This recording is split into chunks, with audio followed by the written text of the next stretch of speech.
When I remarried at 55, I didn't tell my new wife or her two sons that the apartment complex we lived in was actually mine. I told them I was just the building manager, and I did the right thing, because the morning after the wedding, she threw my bags in the hallway and, "I'm glad to have you here. Follow my story until the end and comment the city you're watching from so I can see how far my story has reached." I never thought my second chance at love would end before it even began. My name is Carl Morrison, and I'm 55 years old. Yesterday was supposed to be the happiest day of my life since Sarah passed 5 years ago. Instead, it became the day I learned that some people wear masks so convincing, you forget they're not real faces. The wedding was small, intimate.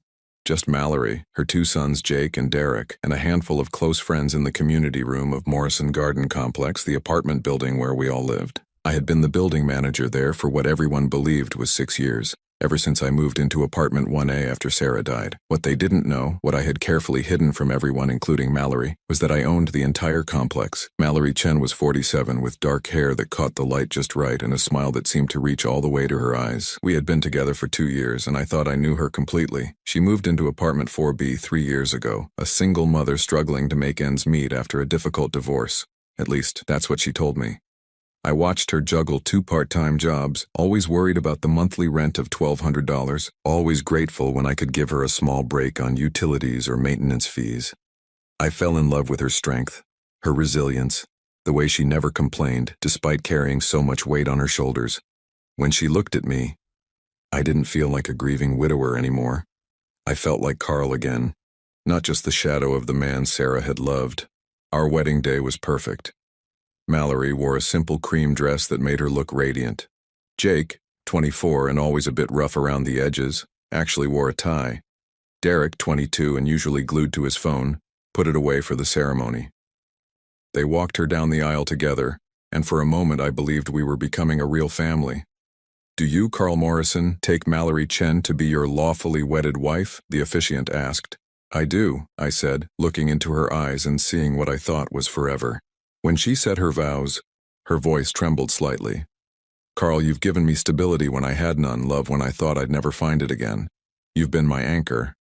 I squeezed her hands, feeling the cool metal of my wedding ring, the new one, not Sarah's ring, which I still wore on my right hand. The reception was lovely. Mrs. Patterson from 3C made her famous lasagna. Mr. Rodriguez brought his guitar and played the Spanish songs Mallory loved. Even Jake seemed relaxed, laughing at Derek's stories about his community college classes. We stayed up until almost midnight, cleaning up and talking about our future. Mallory mentioned wanting to redecorate my apartment. Our apartment now. She had such specific ideas about new furniture, about changing the layout. I found it charming how excited she was about making it ours. "I've been thinking," she said as we finally headed to bed, "maybe we should get a bigger place. Your apartment is nice, but with Jake and Derek visiting more often now that we're married, we'll figure it out," I told her, kissing her forehead. "We have time." I woke up Sunday morning to the smell of coffee brewing. For a moment, lying in bed listening to Mallory move around the kitchen, I felt truly happy. Sarah would have wanted this for me, I thought. She would have wanted me to find love again. When I walked into the kitchen, Mallory was already dressed, her hair pulled back in a severe ponytail I'd never seen before. Jake and Derek were at the small dining table, looking more serious than I'd ever seen them. "Good morning, wife," I said with a smile, reaching for her. She stepped back. "Sit down, Carl." Something in her tone made my stomach tighten. "Is everything okay?" "Sit down," she repeated, and there was no warmth in her voice at all. I sat, confused. The coffee mug she placed in front of me was chipped, one I'd never seen before. Not one of the matching sets Sarah and I had picked out together. "Jake, go get his things," Mallory said without looking at me. "What?" I laughed, thinking this had to be some kind of joke. "What things?" Jake stood up and walked toward the bedroom. I started to follow, but Derek moved to block my path. "Derek, what's going on?" I asked. "You need to leave," Mallory said. Her voice was calm, matter-of-fact, as if she were discussing the weather. "Leave?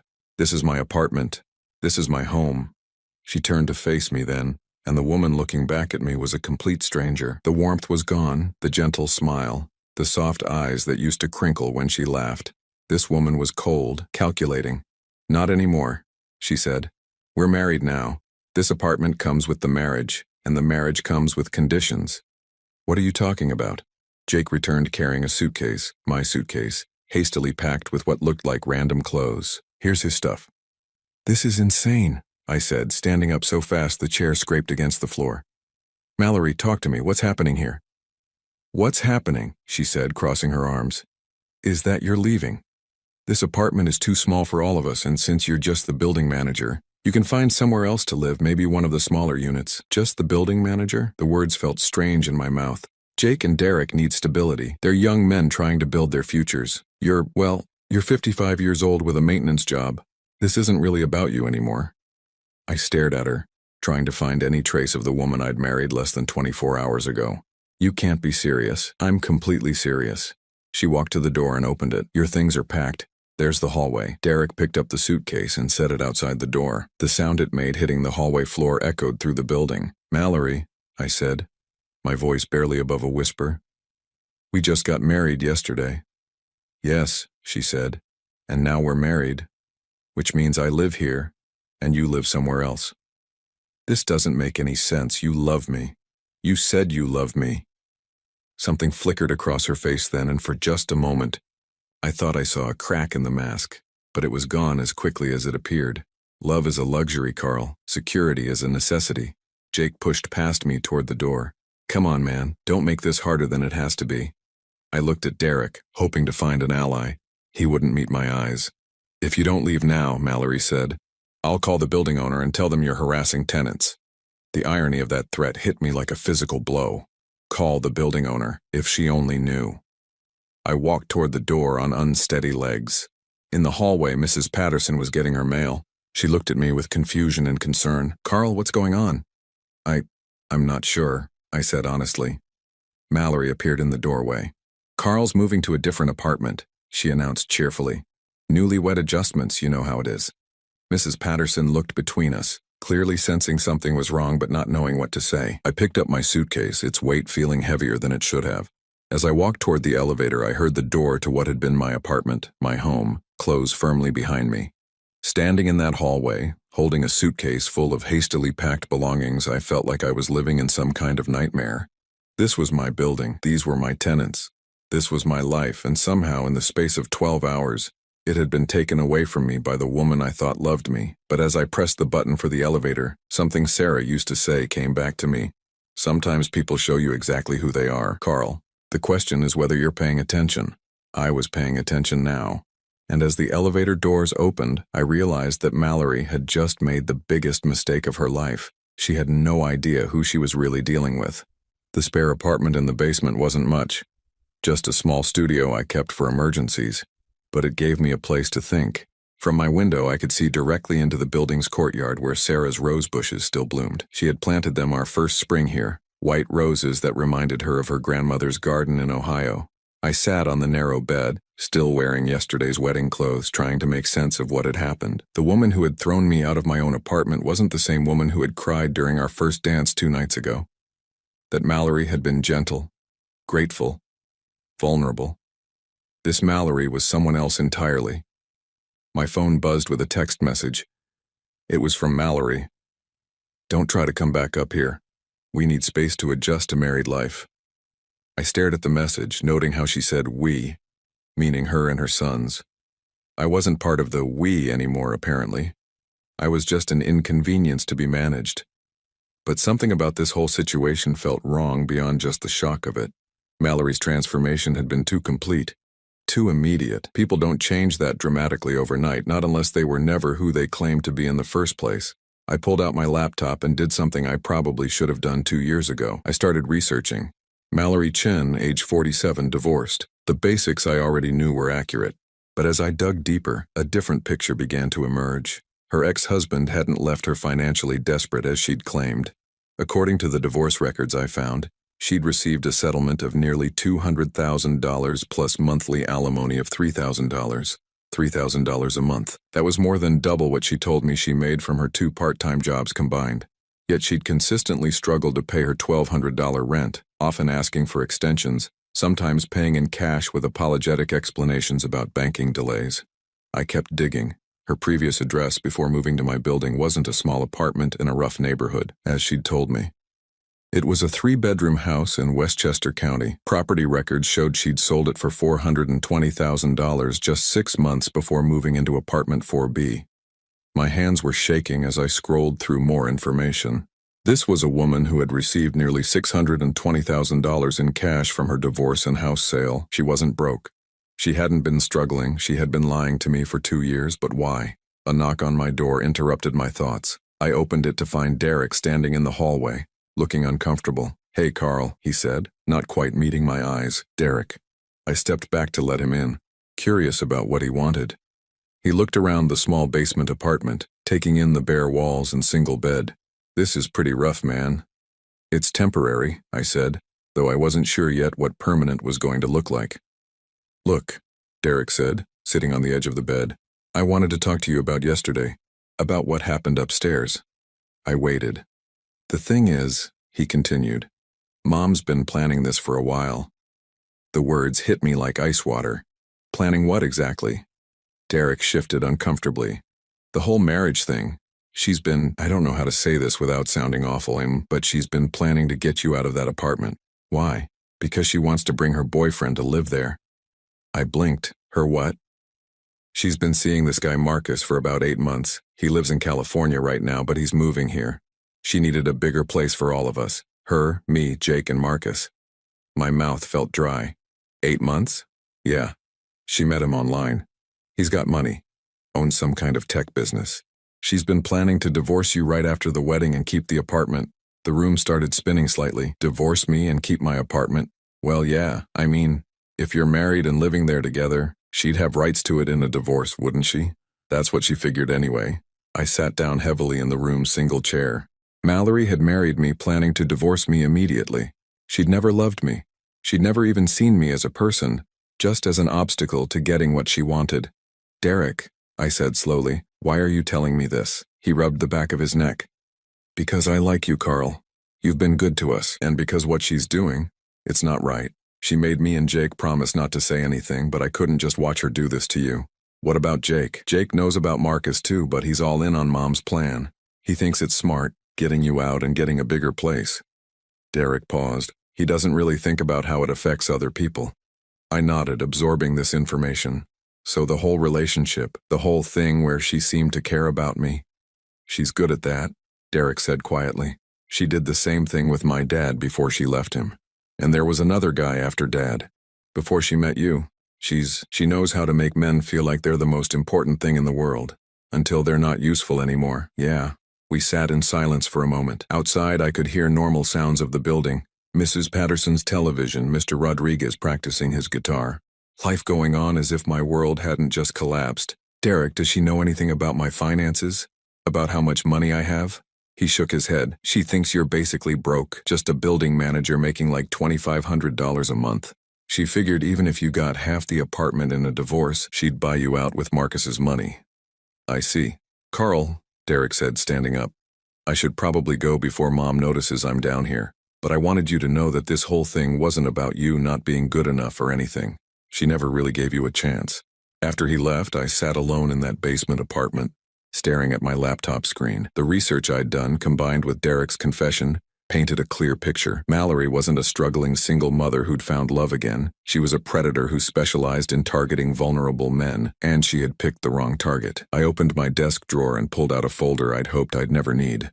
Inside were all the legal documents related to my ownership of Morrison Garden Complex. Documents that proved I wasn't just the building manager, but the man who owned every brick, every apartment, every square foot of the property where Mallory now thought she was queen. For 2 years, I had watched her struggle with rent, had felt sorry for her financial hardships, had even waived late fees because I believed she was doing her best. The truth was, she'd been playing a role, setting up a con, grooming me for this moment. She thought she'd married a poor building manager she could control and manipulate. Instead, she'd married a man worth nearly $3 million who owned the ground she stood on. Tomorrow, I decided, would be very different from today. I picked up my phone and scrolled to a contact I hadn't called in months. David Brennan, my lawyer. David had handled Sarah's estate, had set up all the legal protections around my assets, and had warned me about exactly this type of situation when I'd told him I was getting remarried. "Carl," David answered on the second ring. "How was the wedding?" "Interesting," I said. "David, I think it's time we had that conversation about protecting my interests." "What's happened?" "My wife of 24 hours just threw me out of my own apartment. She thinks I'm poor. And she's planning to divorce me and take half of what she thinks I own. There was a pause. She doesn't know about the building? She has no idea. Well, David said, and I could hear him settling into his chair. This should be educational for her. Can you be in my office tomorrow morning? As I hung up, I felt something I hadn't felt since Sarah died, a sense of control returning. Mallory thought she was playing chess while I was playing checkers. She was about to learn that she wasn't even playing the same game. Monday morning came with the kind of clarity that only follows a sleepless night of planning. I had spent hours with David Brennan going over every legal detail, every protection I had in place, every move Mallory might try to make. Now it was time to turn the tables. I stood outside apartment 4B, my apartment 4B, at exactly 9 o'clock in the morning. I could hear voices inside, laughter even. They were celebrating their victory, completely unaware that their world was about to shift beneath their feet.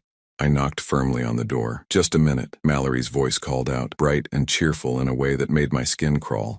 When she opened the door, she was wearing one of my old Columbia University sweatshirts, one that Sarah had bought me for my birthday years ago. Seeing it on her felt like a violation. "Carl," she said, not bothering to hide her annoyance. "I thought we discussed this. You can't just show up here anymore." "Actually, Mallory, I can." I held up a thick manila envelope. "We need to talk." "I don't think so." "Jake, Derek, come here." Both young men appeared behind her, Jake with his chest puffed out like he was ready for a confrontation, Derek looking uncomfortable but standing with his mother nonetheless. "Guys," I said calmly, "you might want to sit down for this." "We're not sitting down for anything," Jake said. "You need to leave." I opened the envelope and pulled out the first document. "This is the deed to Morrison Garden Complex, the entire building. Take a look at the name on the ownership line." I held it up so they could see. The color drained from Mallory's face as her eyes focused on the words. "Carl Morrison, sole proprietor." That's not possible," she whispered. "It's very possible. In fact, it's been true for the past 15 years. I built this place with the insurance money from my first wife's death and my savings from 20 years in construction management." Jake grabbed the paper from my hand, his eyes scanning frantically. "This has to be fake." "Here's the property tax assessment," I said, handing him another document. "Here's the mortgage documentation showing final payment 3 years ago. Here's my business license for Morrison Property Management. Would you like to see my bank statements showing the rental income from all 12 units? Mallory sat down heavily on the couch, my couch, her hands shaking. "You said you were the building manager." "I said I managed the building. I never said I didn't own it." Derek was staring at the papers, his mouth slightly open. "Carl, you own this whole place? Every brick, every pipe, every square inch of ground it sits on." "But," Mallory said, her voice getting higher, "you live like you don't have any money. You drive that old pickup truck. You wear work clothes. You said you made $2,500 a month. I said that was my salary as building manager, which it is. I pay myself a modest management fee for tax purposes. The rental income from 11 other units, however, brings in about $14,000 monthly. After expenses, maintenance, and property management costs, my net income from this building alone is roughly $9,000 per month." The silence in the room was deafening. Jake was the first to recover. "So what? You still married Mom. She still has rights." "Actually, Jake, she doesn't." I pulled out another document. "This is a prenuptial agreement your mother signed." "I never signed any prenup," Mallory said quickly. "You signed it right here," I said, pointing to a signature on the document. "Friday afternoon, at David Brennan's office. You thought you were signing apartment lease modification papers." Her face went white. You tricked me. I protected myself. David explained every document you signed, Mallory. You just weren't paying attention because you thought you were signing papers to get Derek a lease reduction and Jake permission to park his motorcycle in the courtyard." The truth was, David had been extremely thorough. He'd explained that the documents included marriage protection clauses, but Mallory had been so focused on what she thought were tenant benefits that she'd rushed through the signatures. "You can't do this," she said, standing up abruptly. "We're married. I live here now. You live here as my tenant, Mallory, and as of today your rent is going up to market rate, $3,000 per month." "3,000? Derek gasped. "That's the going rate for a 2-bedroom apartment in this neighborhood. I've been giving you a significant discount for the past 3 years."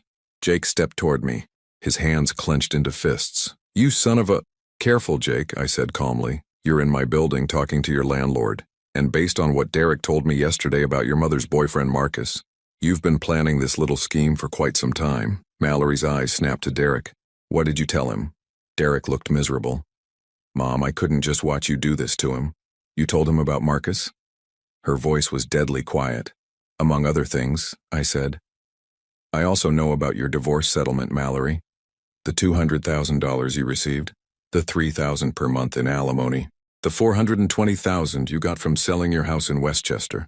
She sat back down, harder this time. "You've been lying to me for 2 years about being financially struggling. You've had over $600,000 this entire time.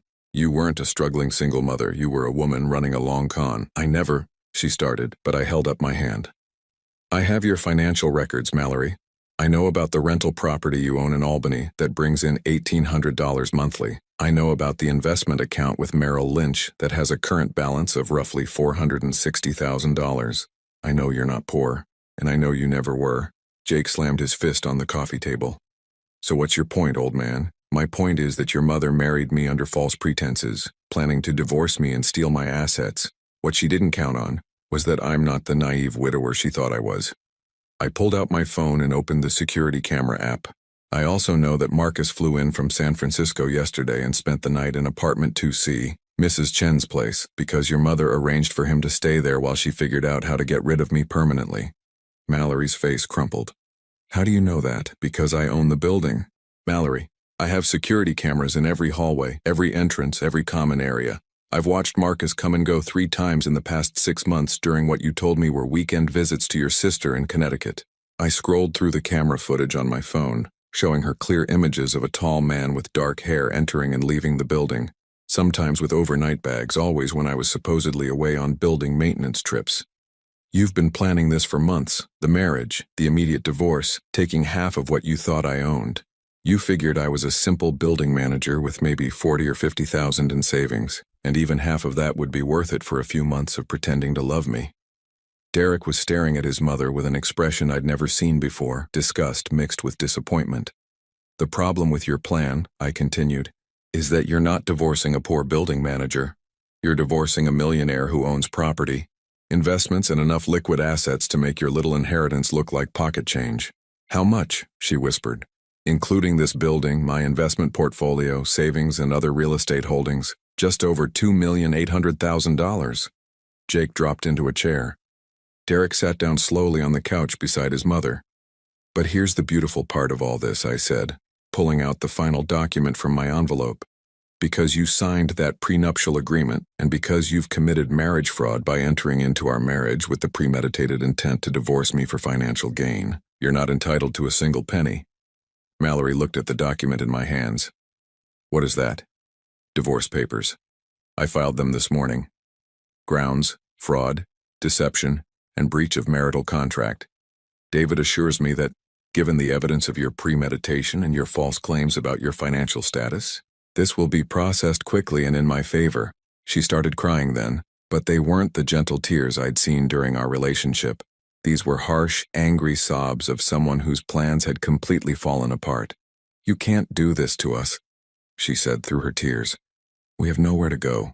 You have plenty of places to go. Mallory, you have $460,000 in investments, monthly alimony, and rental income from your Albany property.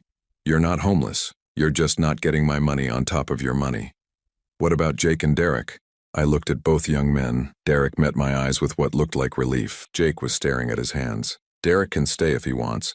His name was on the lease modification you thought you were signing, but it was actually a separate apartment lease for Unit 3A. If he wants to live here as a regular tenant, paying regular rent, he's welcome." Derek straightened up. "Really? You're the only one in this family who showed me any honesty, Derek." "Yes, really." "And Jake?" Mallory asked. "Jake will have to find somewhere else to live, preferably with Marcus, since that was the plan all along anyway." The room fell silent except for Mallory's crying.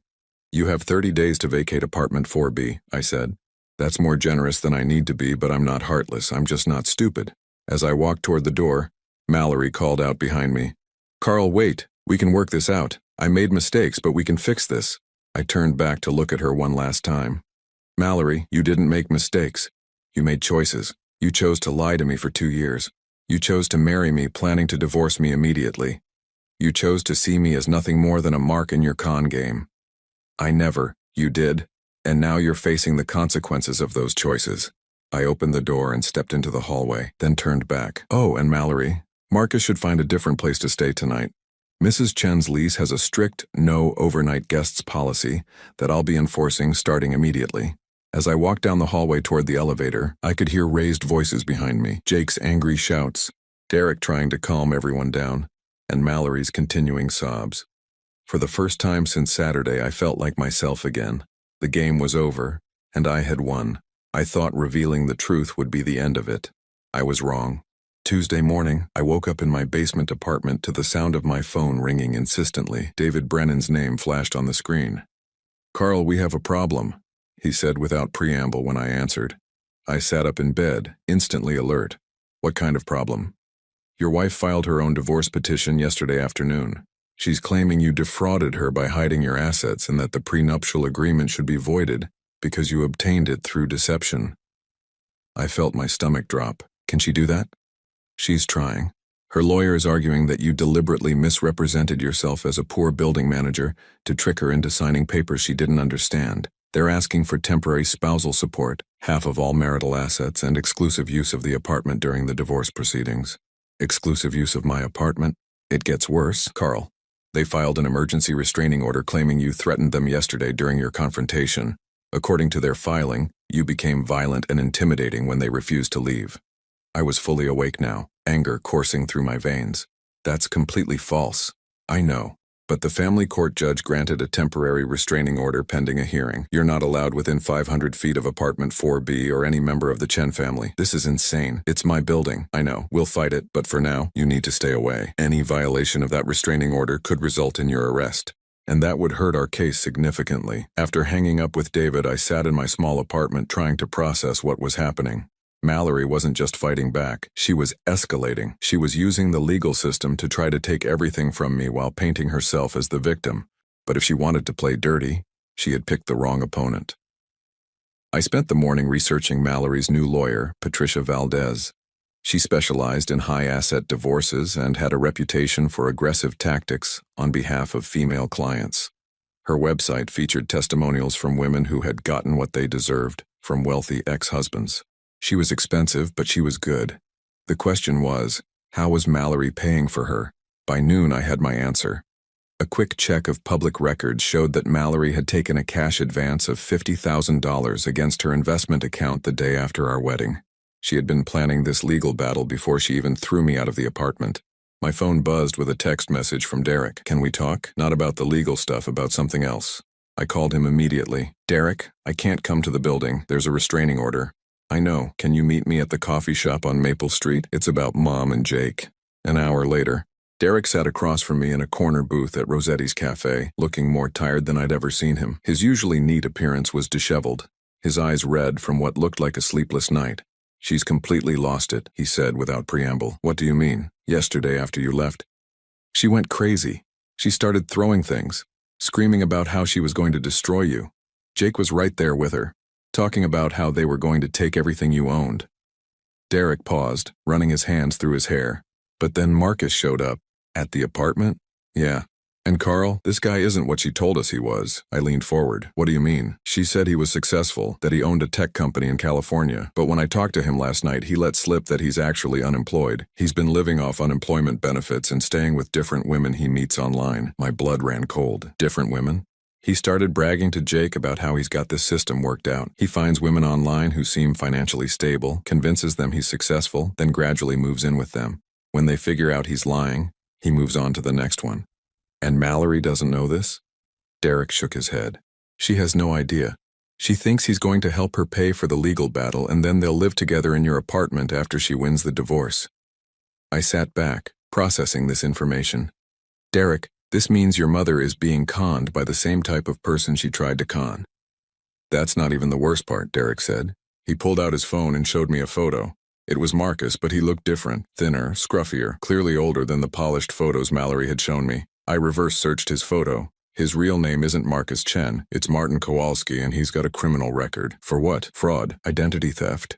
He's been arrested 3 times in California for running romance scams on older women. There's a warrant out for him in Nevada for skipping bail on a theft charge. I stared at the information on Derek's phone screen. This was bigger than just a messy divorce. Mallory had unknowingly brought a career criminal into my building. "Derek, why are you telling me this?" "Because I'm scared," he said simply. Mom is so focused on trying to destroy you that she's not seeing what's right in front of her. This guy is dangerous. And Jake. He paused. Jake thinks Martin is cool. He's talking about doing some kind of business with him. What kind of business? I don't know. But they've been whispering about it. Something about easy money and how stupid rich people are. A chill ran down my spine. I thought about all the elderly residents in my building. Mrs. Patterson with her Social Security checks. Mr. Rodriguez with his veteran's pension. These were vulnerable people, and I had unknowingly allowed a predator into their home. Derek, I need you to do something for me. Can you record any conversations between Jake and Martin?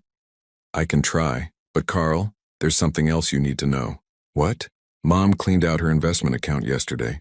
All $460,000. She moved it to some offshore account that Martin set up for her. He told her it was to hide the money from you during the divorce.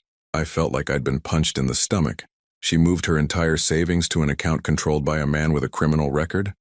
He told her it was temporary, just until after the legal stuff was settled. But Carl, I looked at the paperwork he had her sign. I don't think she's ever going to see that money again. I closed my eyes, trying to think clearly. The situation had spiraled far beyond a simple case of marriage fraud. Mallory had been victimized by exactly the type of con she had tried to run on me, and now she was too invested in fighting me to realize it. Derek, you need to get out of that apartment. What? Tonight. Pack your things and leave. Go stay with a friend, get a hotel room, whatever you need to do. This situation is about to get much worse. I can't just abandon her. You're not abandoning her. You're protecting yourself. Derek, think about what you just told me. Martin is a career criminal with fraud convictions. Your mother just gave him access to nearly $500,000. Jake is talking about getting involved in whatever scheme Martin is running. And all of this is happening in my building, where there are elderly tenants with fixed incomes and limited ability to protect themselves. Derek's face went pale as the implications sank in. I have to call the police, I continued. I have to report Martin's presence in the building and the fact that he's using a false identity. When I do that, everyone in that apartment is going to be investigated. But Mom, your mother made her choices, Derek. She chose to lie to me. She chose to try to steal my assets. And now she's chosen to trust a criminal with her life savings. I can't protect her from the consequences of those choices. Derek was quiet for a long moment. Finally, he nodded. You're right. I'll pack tonight. Good. And Derek, when you leave, don't tell anyone where you're going. Not your mother, not Jake, and definitely not Martin. As we parted ways outside the coffee shop, Derek grabbed my arm. Carl, I'm sorry for all of this. You didn't deserve what she did to you. No one deserves to be conned. Derek. Not me, not your mother, not the other victims Martin has left behind. The difference is I can protect myself. Your mother chose not to.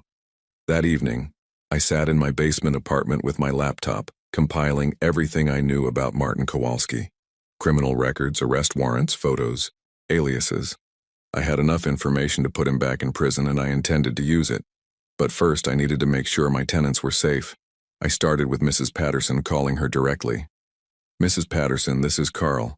I need to ask you about any interactions you've had with Mallory's new boyfriend. Oh, that handsome young man. He was asking about my late husband's coin collection yesterday. So interested in the history behind it. My heart sank. Martin was already working on his next victims. Mrs. Patterson, I need you to listen to me very carefully. As I made call after call to my tenants, warning them about Martin and advising them to secure any valuables, I realized that Mallory's attempt to destroy me had backfired in the worst possible way. She hadn't just failed to steal my assets, she had handed her own money to a predator and put innocent people in danger. The restraining order meant I couldn't confront Martin directly, but I didn't need to. I had something better than a confrontation. I had evidence, I had the law on my side, and I had a responsibility to protect my tenants that trumped any legal maneuvering Mallory's lawyer could attempt.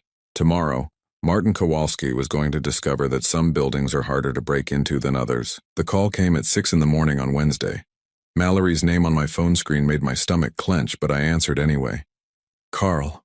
Her voice was barely a whisper, completely different from the cold, calculating tone she'd used on Sunday. Please, I need to talk to you. Mallory, there's a restraining order. We're not supposed to. I know, but this is important. It's about Derek. He's missing. I sat up in bed, instantly alert. What do you mean missing? He didn't come home last night. His phone goes straight to voicemail. Carl, I think something happened to him. Despite everything she had done to me, the fear in her voice seemed genuine. Derek had told me he was leaving, but he wouldn't have just disappeared without telling me where he was going. Have you called the police? I can't, she said, and now she was crying. Martin said if I involve the police, it will mess up the offshore account situation. He thinks Derek might have taken some money and run. Derek wouldn't steal money, Mallory. I know that, you know that. But Martin... Her voice broke completely. Carl, I think I made a terrible mistake. This was it. The moment I had been waiting for without realizing it. Mallory was finally seeing Martin for what he really was.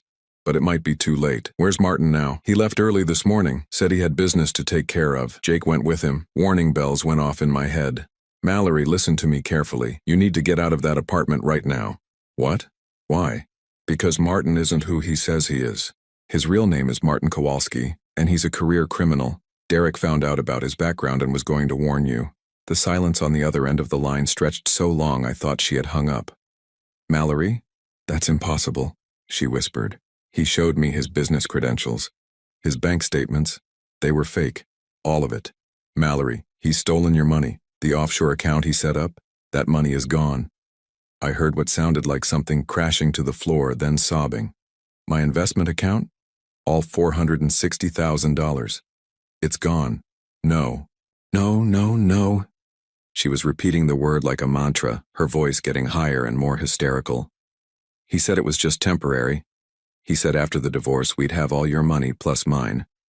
There isn't going to be any money from me, Mallory. The prenuptial agreement is ironclad.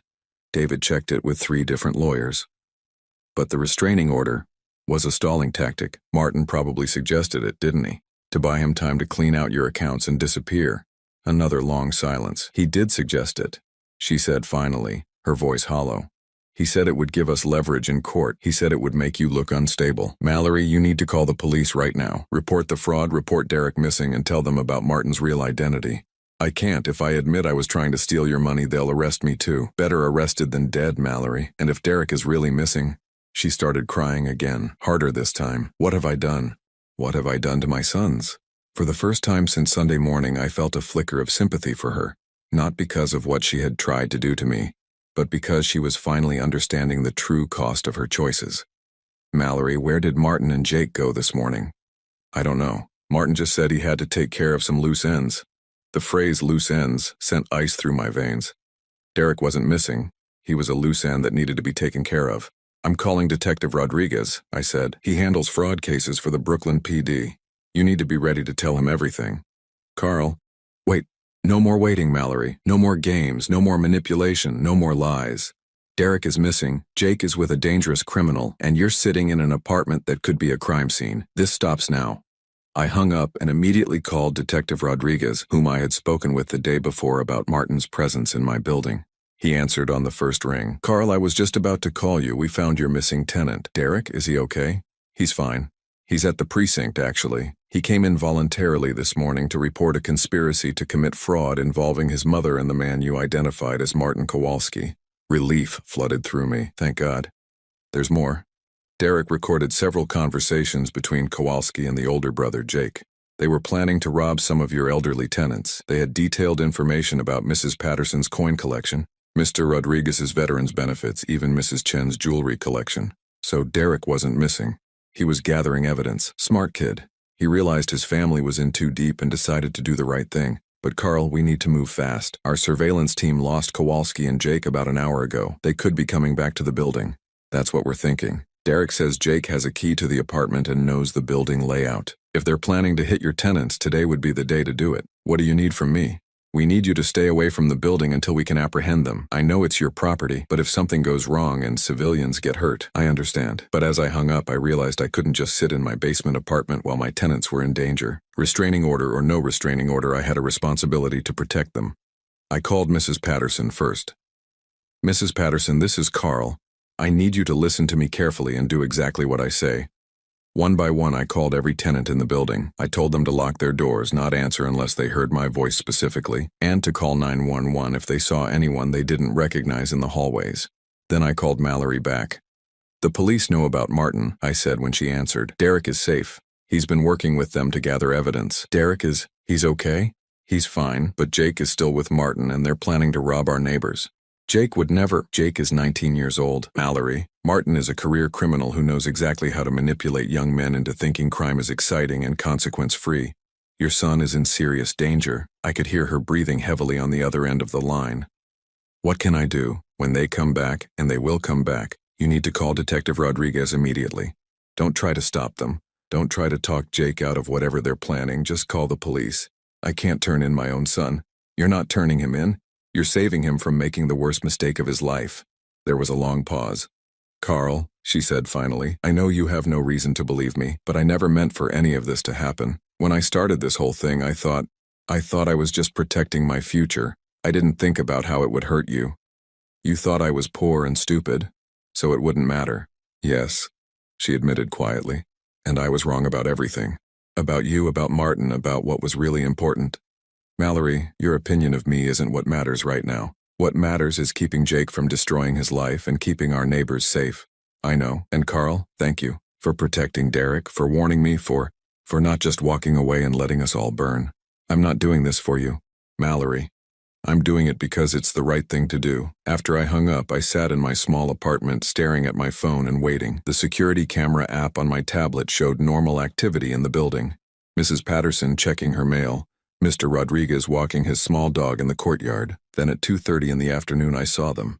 Martin and Jake entered through the back service entrance, both carrying large duffel bags. On my screen, I watched them move through the building's service corridors, heading not toward apartment 4B, but toward the second floor where Mrs. Patterson lived. I called Detective Rodriguez immediately. They're in the building, I said. Second floor heading toward apartment 2A. We're 3 minutes out. Do not engage them, Carl. I'm not in the building. I'm watching through security cameras. Good. Keep watching and keep us updated on their location. On my screen, I saw Martin and Jake stop outside Mrs. Patterson's door. Martin pulled something from his bag. Tools for picking locks. Then I saw Mallory. She appeared at the end of the hallway, walking slowly toward them. In her hand was her phone. Detective Rodriguez, I said into my phone. Mallory is approaching them. She's going to try to stop this. Damn it. On my screen, I watched Mallory reach Martin and Jake just as Martin was working on Mrs. Patterson's lock. I couldn't hear what was being said, but their body language told the story. Mallory was pleading with Jake, reaching for him. Martin was angry, gesturing aggressively. Then Jake stepped away from his mother, shaking his head. He was choosing Martin over her. I watched Mallory's shoulders slump in defeat as she realized she had lost her son to the same type of predator she had tried to become. But then she did something that surprised me. Instead of walking away, she stepped between Martin and Mrs. Patterson's door. For the first time since I had known her, Mallory Chen was protecting someone other than herself. The police arrived 90 seconds later. 3 months later, I stood in my renovated apartment 4B, looking out at Sarah's rose garden in the courtyard below. The white roses were blooming again, fuller and more beautiful than they had been in years. Sometimes things need to be pruned back severely before they can grow properly again. The legal proceedings had moved swiftly once Martin Kowalski was arrested. His real identity unraveled quickly under police investigation, revealing a trail of fraud victims across 4 states. The offshore account he had set up for Mallory's money led investigators to a complex scheme involving at least 12 other victims, mostly widowed or divorced women between the ages of 40 and 60. Mallory had cooperated fully with law enforcement, providing evidence that helped convict not only Martin, but also a network of accomplices who specialized in romance fraud targeting middle-aged women. In exchange for her cooperation, the district attorney had agreed not to file charges against her for the marriage fraud she had attempted against me. Jake hadn't been so fortunate. His involvement in the planned robbery of my tenants, combined with his participation in Martin's other schemes, had earned him an 18-month sentence in county jail. He would be eligible for early release in 9 months if he completed the rehabilitation programs Derek had convinced him to sign up for. Derek knocked on my door at exactly 4 o'clock, as he had every Wednesday for the past 2 months. "How's the job search going?" I asked as I let him in. "I got the position at Morrison Construction," he said with a smile. "They want me to start Monday." I had recommended Derek for an entry-level project management position with my old company. After everything he had done to protect me and the other tenants, it was the least I could do. "That's great news. They're good people there. You'll learn a lot." Derek looked around the apartment, which I had completely renovated after Mallory moved out. New paint, new furniture, new everything. The only things I had kept were the photographs of Sarah and the wedding ring I still wore on my right hand. "It looks good in here," he said. "Really different. It needed to be different." Derek sat down in one of the new chairs, his expression serious. "Carl, I need to ask you something." "Go ahead." "Why did you help us? After everything Mom tried to do to you, after all the lies and the legal stuff, why didn't you just let us burn?" I had been expecting this question for months. Derek deserved an honest answer. "Because holding on to anger would have made me become someone I don't want to be. Your mother hurt me, yes, but she also got hurt worse than I ever did. She lost her savings, her son ended up in jail, and she had to face the fact that she had become exactly the kind of person she always claimed to hate. But you could have just walked away. I could have. But walking away would have meant letting Martin hurt Mrs. Patterson and the other tenants. It would have meant letting Jake destroy his life. And it would have meant letting your mother continue down a path that was only going to lead to more pain for everyone." Derek nodded slowly. "She talks about you sometimes, you know. How is she doing after the arrests?"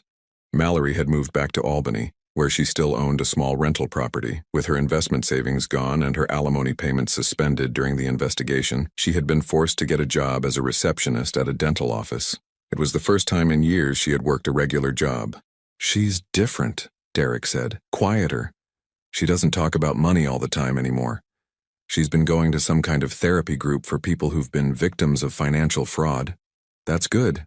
She asked me to give you this." Derek pulled an envelope from his jacket pocket. I recognized Mallory's handwriting on the front.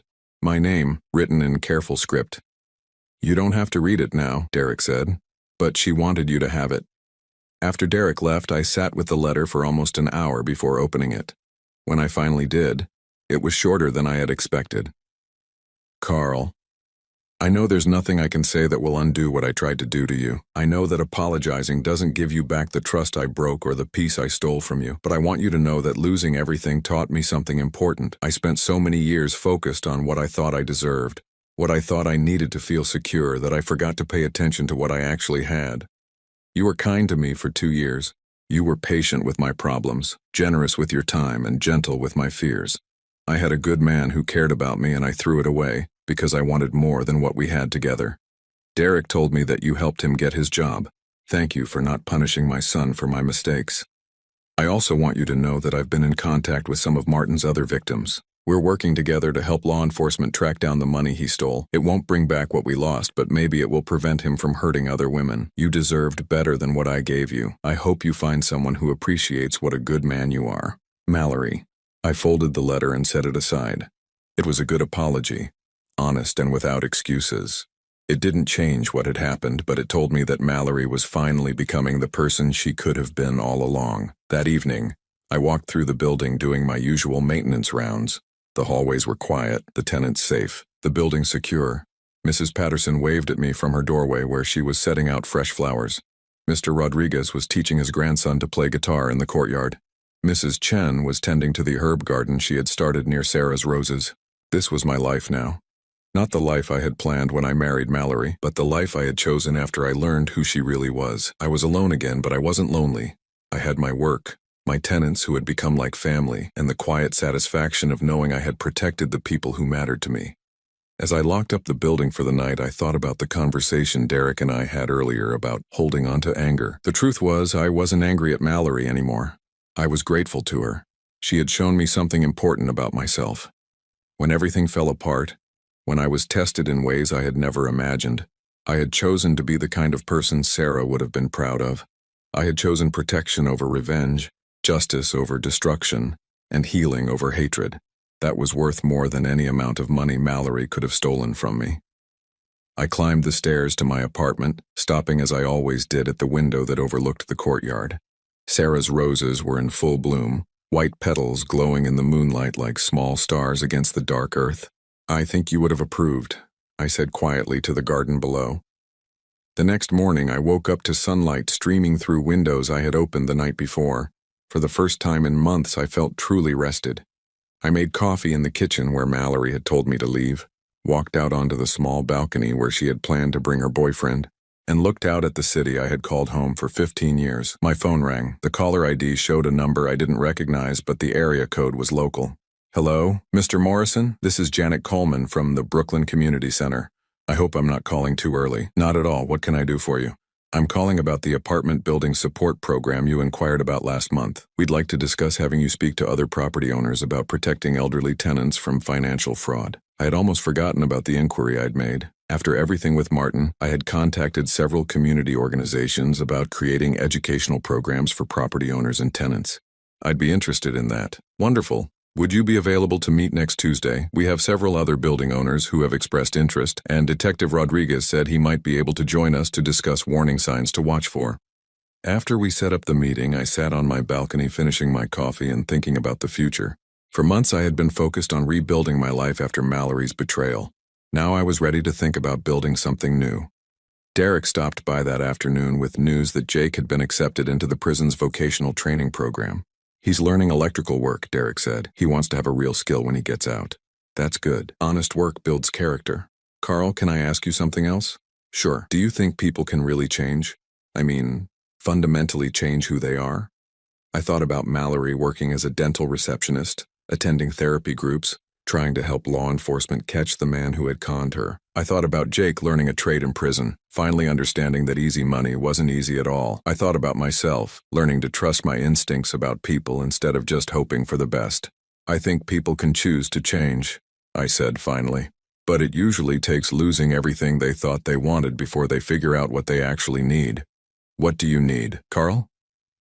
I looked around my renovated apartment, thought about my tenants, my work, the community support program I was about to join. I need to know that the people I care about are safe. I need to do work that matters. And I need to honor the memory of people who loved me by being the kind of person who deserves that love. Derek smiled. I think you're doing pretty well at all of that. That evening, I walked down to the courtyard and sat on the bench beside Sarah's roses. The building around me was quiet and secure, filled with people I had chosen to protect and who had chosen to trust me. I was 55 years old, divorced, and living alone. By most measures, my attempt at finding love again had been a complete disaster. But I had learned something valuable from the disaster. I had learned the difference between being alone and being lonely, between being generous and being gullible, between second chances and second mistakes. Most importantly, I had learned that sometimes the best way to honor the love you've lost is to protect the love that still exists in the world around you. As the sun set over Brooklyn, painting the sky in shades of pink and gold, I made a decision. Tomorrow, I would start looking at apartments and buildings owned by other people. It was time to stop being just a landlord and start being a neighbor. But tonight I would sit in my garden, surrounded by roses my wife had planted and protected by walls I had built, grateful for the hard-won wisdom that comes from surviving betrayal and choosing healing. The test of true face was over, and for the first time in months I was looking forward to whatever came next.